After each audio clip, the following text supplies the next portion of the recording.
लूत अलैहिस्सलाम की कौम जिस इलाके में रहती थी वहां से एक रास्ता गुजरता था जहां से काफले सफर करके शाम और यमन की तरफ जाते थे। उसी रास्ते में लूत की कौम की फसलें और फलों के दरख्त थे। जो भी काफला या लोग वहां से गुजरते वो उन फसलों या फलों में से जरूर कुछ न कुछ तोड़ लेते। इस वजह से लूत की कौम के लोग बहुत तंग आ चुके थे। उन्होंने आपस में मशवरा किया कि कोई ऐसा काम किया जाए कि लोग इस रास्ते पर सफर करना छोड़ दें। तब शैतान इंसानी शक्ल में उनके पास आया और उन्हें मशवरा दिया कि जो भी लोग यहाँ से गुजरें तुम उनके मर्दों को पकड़कर उनके साथ बदफैली करो और उनका सारा सामान छीन लो। इस तरह लोग यहाँ से गुजरना छोड़ देंगे।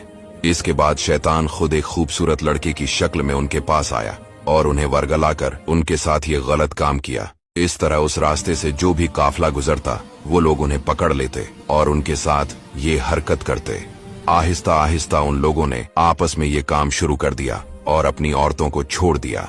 हजरत इब्राहीम अलैहिस्सलाम उनके शहर से मीलों दूर एक गांव में आबाद थे। उन्हें जब इस कौम की गुमराही की खबर मिली तो उन्होंने लूत अलैहिस्सलाम को उनकी तरफ भेजा ताकि वो उन्हें अल्लाह के दीन की तरफ बुलाएं।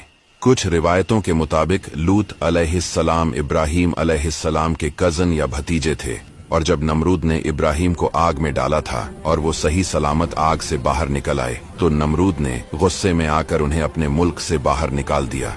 हजरत लूत हजरत इब्राहीम के साथ ही रहते थे और उनके कामों में उनकी मदद करते थे, इसलिए वो उन्हें भी साथ लेकर नमरूद के मुल्क से चले गए और उस गांव में आकर आबाद हुए। उस वक्त तक ये खबर हर तरफ फैल चुकी थी कि इब्राहीम आग से सही सलामत बाहर निकल आए। जब लूत अलैहिस्सलाम उस शहर में पहुंचे और उन लोगों को दीन की दावत दी तो उन लोगों ने पूछा कि तुम कौन हो? तो लूत ने बताया कि मैं इब्राहीम अलैहिस्सलाम का रिश्तेदार हूं जिसे अल्लाह ने आग से बचाया है और उन्होंने ही मुझे तुम्हारे पास भेजा है ताकि तुम लोग इस गुमराही से निकलकर खुदा के दीन की तरफ आओ। अब खुदा से डरो और इस बुरे काम को छोड़ दो वरना खुदा तुमको सजा देगा। वो सब इस बात से डर गए और उनकी हिम्मत न हुई कि लूत अलैहिस्सलाम को कोई तकलीफ पहुंचाएं, लेकिन उन्होंने लूत की बात न मानी और उसी गुमराही में पड़े रहे।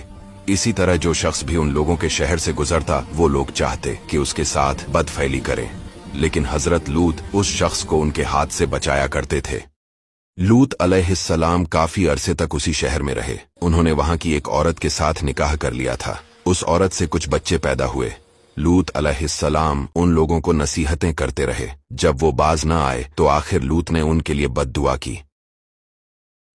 एक दिन हजरत इब्राहीम अपने घर के पास कुछ काम कर रहे थे कि अचानक उन्होंने देखा कि 4 लोग उनके पास आकर खड़े हैं। उन चारों ने सलाम किया तो हजरत इब्राहीम ने जवाब दिया